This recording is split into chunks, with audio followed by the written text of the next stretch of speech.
Hey everyone! I'm really excited to be filming my first tutorial on YouTube. So we're going to be drawing an eye. Now I have been accustomed to drawing eyes that are way smaller than what we're drawing today, so we're just going to have fun with it and roll with the flow. So first off, I'm going to start with materials. So to draw this, we're going to be using graphite and charcoal, and I use Faber-Castell graphite pencils to draw my drawings. And then I used a General's charcoal pencil, and we're going to be using a medium today. We need an eraser. My favorite eraser is a putty eraser, and we also need some blending tools, and a Q-tip works just as well as any other blending tool. I also like to use a tissue to blend large places. You might also need a sharpener or an X-Acto blade to sharpen your pencils. So yeah, I think those are all the materials for now, so let's just get started. The first step is to draw the outline, and you might want to use a reference picture for this, but since today we're only going to be drawing an eye, I'm not really going to use a reference picture. The pencil that I am using is a 2H Faber-Castell, which is the lightest one in the pack, although you can't really see it. Now the eye kind of has like an almond shape to it, so when you're drawing it, don't forget to draw the tear duct as well. I know it's kind of hard to see right now, but I'm just drawing some reference lines for the pupil, the eyelid, the top part, and the bottom part of the eyelid, and the bottom part of the eyeball as well. I also went ahead and drew the pupil and the iris and some highlights in the eye. To shade, we're going to shade the darkest parts of the eye first. Now make sure your pencil is as sharpened as it can be, so you can make fine lines. First, you're going to shade in the center of the eye, and this is the darkest part of the eye, so make it the darkest part that you shade in.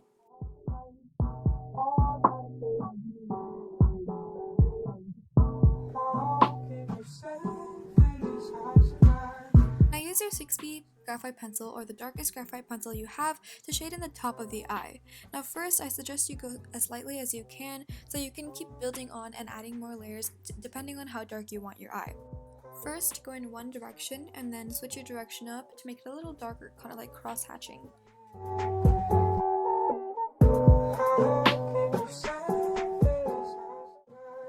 Make sure you don't shade in your highlights to keep them as white as possible.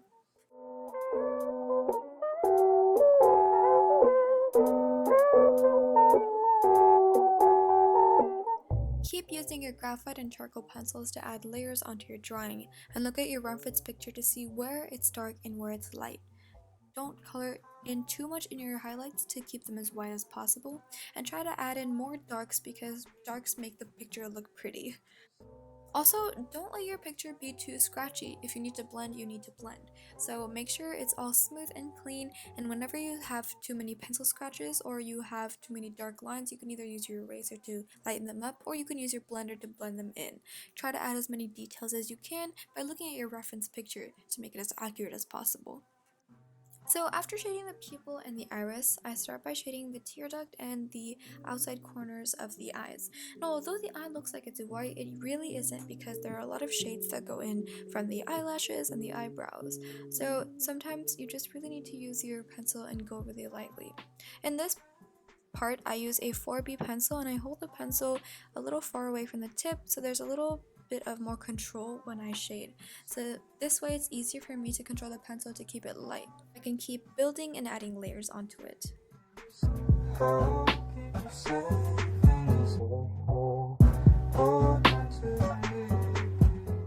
At this part, I like to use a tissue to blend. So I hold it like this and I fold it, and then now I can use it and have more control to blend in the inside of my eye. And although it looks like it's white, it really isn't because there's a lot of shadows that fall inside of it. So just use the tissue to blend in the eye and try to make it as realistic as possible by adding more details by looking at your reference picture. Go slowly, and while you're drawing, use layers, because if you do it dark right away, it's going to be really hard to lighten it up if you need to. So just go slowly and go layer by layer to layer it up and try to make it as realistic as possible.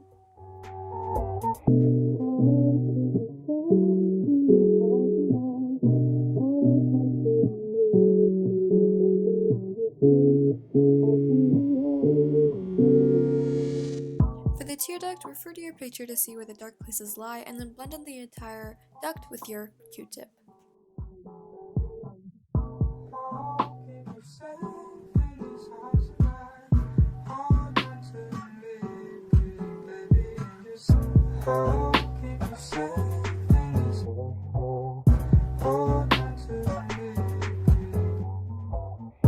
Oh,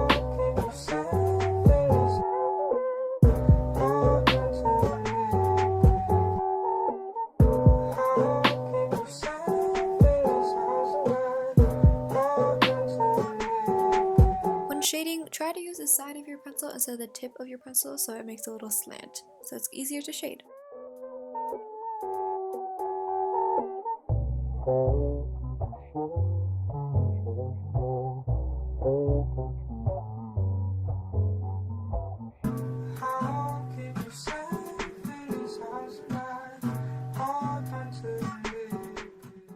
Now for eyelashes, switch to your charcoal pencil and sharpen your pencil because you need them to be sharp and thin. And for these, just flick your wrist, and it's a really simple motion. Make sure the base of the paper doesn't have much graphite on it because charcoal and graphite don't mix. So just make thick curving lines that are outlining the shape of the eye, and try to flick them outwards and try to make them long, luscious, and beautiful. Then use a Q-tip to blend both the charcoal and the graphite behind it to make a more realistic look. Looking back at the footage, I feel like I should have made the lashes a little longer, so just make sure your lashes look good as you're drawing.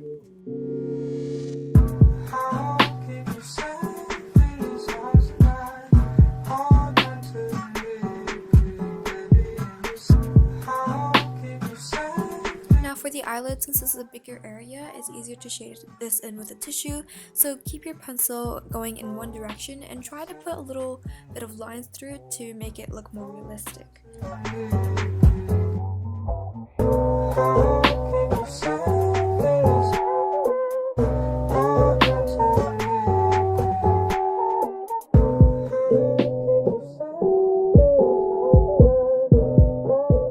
And that's about it. Keep adding touches wherever you need to, and don't be afraid to add more dark in, and really use that tissue to blend in all the skin and all the eye to make it look like a real eye. Thank you guys for watching, and have a good day.